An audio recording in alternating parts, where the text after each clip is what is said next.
Hello, নমস্কার। Welcome to its by Madhulika, easy and tasty recipes by Madhulika. আমার রান্নাঘরে আপনাদের সকলকে স্বাগত।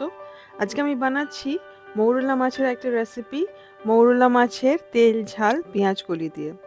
শীতকালে পেঁয়াজ কলি খুব ভালো পাওয়া যায়, আর সেটা দিয়েই মৌরলা মাছ আমি বানাচ্ছি।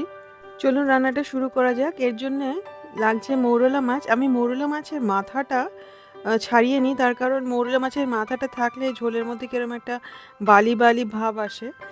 মাথাটা আমি আলাদা কড়া করে ভেজে ডালের সাথে সার্ভ করি। আমি মাথাটা এইভাবে ছাড়িয়ে নিলাম মৌরলা মাছের। অনেক সময় মৌরলা মাছের তরকারি তেতোও হয়, কিন্তু মাথাটা না থাকলে কিন্তু তেতো হওয়ার চান্সও থাকে না। নুন দিচ্ছি আমি 1/4 টিস্পুন, আর হলুদ দিচ্ছি একটু বেশি, 1/2 টিস্পুন। দিয়ে মাছটাকে খুব ভালো করে মেখে নেব।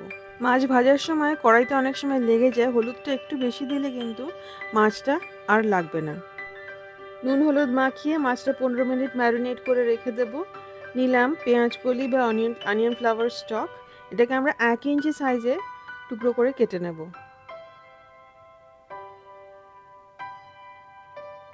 মাথাটা আর নিচটা কিন্তু ফেলে দিতে হবে।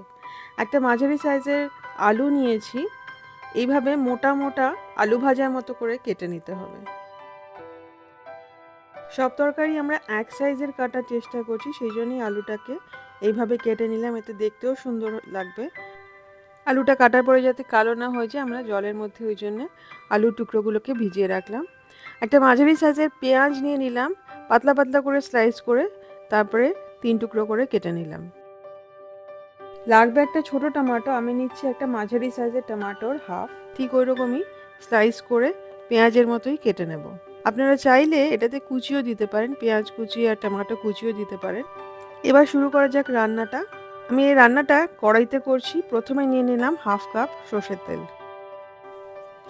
আলুগুলোকে লাল লাল করে ভেজে নেব, হাই ফ্লেমে ভাজবো। এতে কিন্তু আলুগুলো সিদ্ধ হবে না, আলুগুলো পরে আমরা মশলার সাথে যখন রান্না করব তখন এটা সিদ্ধ করব, যাতে মশলার টেস্টটাও আলুর মধ্যে চলে আসে। লাল লাল করে ভাজা হয়ে গেলে তুলে নিচ্ছি।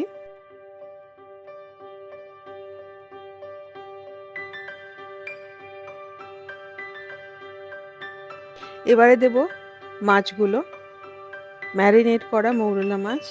হাই ফ্লেমে কিন্তু ভাজবো, কড়াইটা যাতে একদম গরম থাকে আর তেলও যাতে গরম থাকে। আলুটা ভেজে নেওয়ার পরে 1 মিনিট সময় দেবেন যাতে তেলটা একদম গরম থাকে, গরম হয়ে যায়। তাহলে কিন্তু মাছটা আর লেগে যাবে না কড়াইতে, নাহলে কিন্তু মাছটা লেগে যেতে পারে। সুতরাং তেল কিন্তু একদম খুব ভালো করে গরম করে নিতে হবে, কড়াইও কিন্তু খুব ভালো করে গরম করে নিতে হবে। মাছটা আমরা বেশিক্ষণ ভাজবো না, 1 মিনিট মতো ভাজবো। জাস্ট রংটা পাল্টাবে, তারপরে আমরা তুলে নিচ্ছি। অনেকেই মৌরলা মাছ কড়া করে ডুবো তেলে ভেজে নেয়। আমার মনে হয় এইভাবে ভাজলে তেলটা অনেকটাই কম লাগে, আর মাছটার টেস্টও বজায় থাকে, মাছটার স্বাদটাও কিন্তু মনে হয় বেটার আসে। পেঁয়াজ কলিটা ভেজে নেব জাস্ট 1 মিনিটেরও কম। জাস্ট রংটা পাল্টাবে, হালকা সবুজ থেকে ডিপ গ্রিন হয়ে যাবে, আর আমরা পেঁয়াজ কলিটা তুলে নেব। পেঁয়াজ কলিটা অনেকেই না ভেজে দেন, তবে ভেজে দিয়ে আপনারা দেখবেন খেতে কিন্তু অনেক ভালো হয়।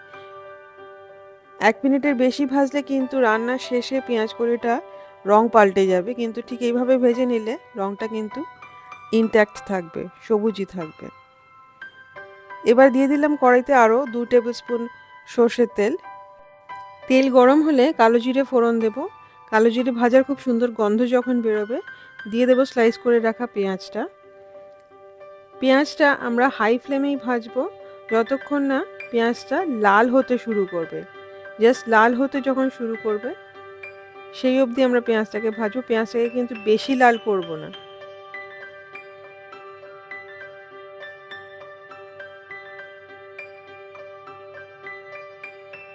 এরকম যখন লাল লাল হয়ে আসবে দিয়ে দেব নুন।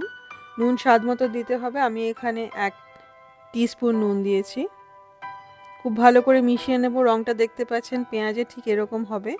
এবারে দিয়ে দেব স্লাইস করা টমেটোগুলো। টমেটোটা খানিকক্ষণ নেড়ে চেড়ে নিয়ে আমরা এটাকে ঢেকে রান্না করব যতক্ষণ না টমেটোটা নরম হয়ে যাচ্ছে। টমেটোটা যখন নরম হয়ে যাবে, এইবারে আমরা দেব এক এক করে মশলা।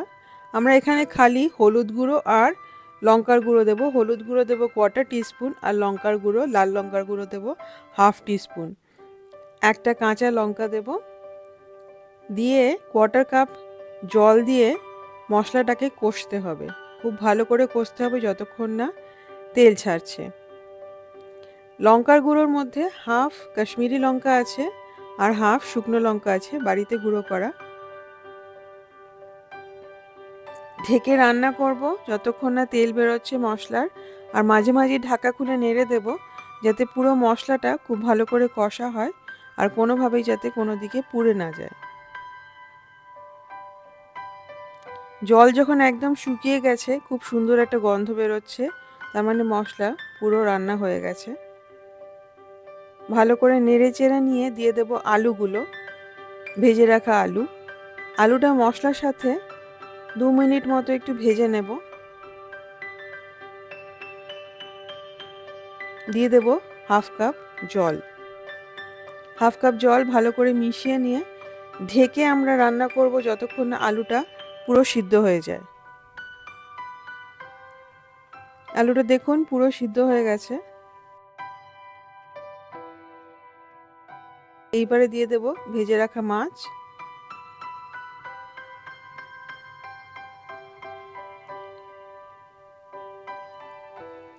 আর ভেজে রাখা পেঁয়াজ কলি।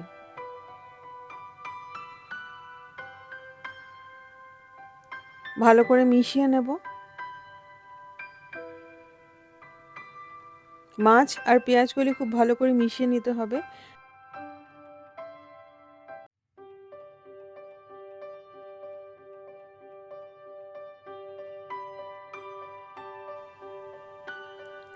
কোয়ার্টার কাপ জল দিয়ে দেব।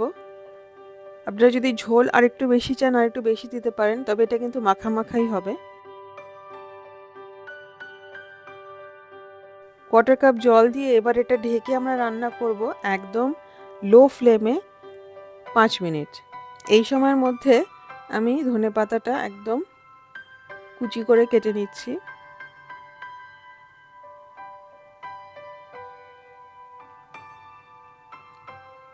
5 মিনিট হয়ে গেছে, এবারে ঢাকা খুলে মাছ কিন্তু একদম সিদ্ধ হয়ে গেছে, আলু তো আগেই সিদ্ধ হয়ে গিয়েছিল, আর পেঁয়াজগুলির রঙও দেখতে পাচ্ছেন একদম সবুজই আছে।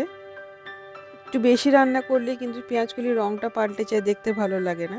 এই সময় আমরা দিয়ে দেব কুচি করে কেটে রাখা ধনেপাতা, কাঁচা পাকা লঙ্কা আর কাঁচা সর্ষের তেল 1 টেবিল স্পুন। এই কাঁচা সর্ষের তেল কিন্তু পুরো রান্নাটার স্বাদটাকে একদম পাল্টে দেবে। মৌরলা মাছের তেল ঝাল অত্যন্ত সুস্বাদু করে তুলবে এই কাঁচা সর্ষের তেলের গন্ধ। মৌরলা মাছের তেল ঝাল একদম রেডি টু সার্ভ। সার্ভ করবেন গরম ভাতের সাথে। গরম ভাতের সাথেই এটা সবথেকে বেশি ভালো লাগে।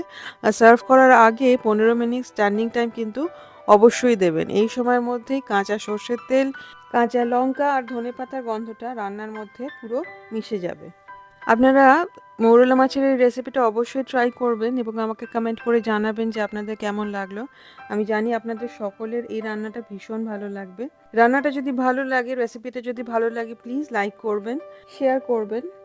আমার channel its by Madhulika, easy and tasty recipes by Madhulika অবশ্যই সাবস্ক্রাইব করবেন। আমি প্রত্যেক মঙ্গলবার, বৃহস্পতিবার এবং শনিবার রেসিপি শেয়ার করি আপনাদের সাথে। আমার সাথে থাকবেন, খুব ভালো ভালো রান্না করবেন। Happy cooking. Thank you.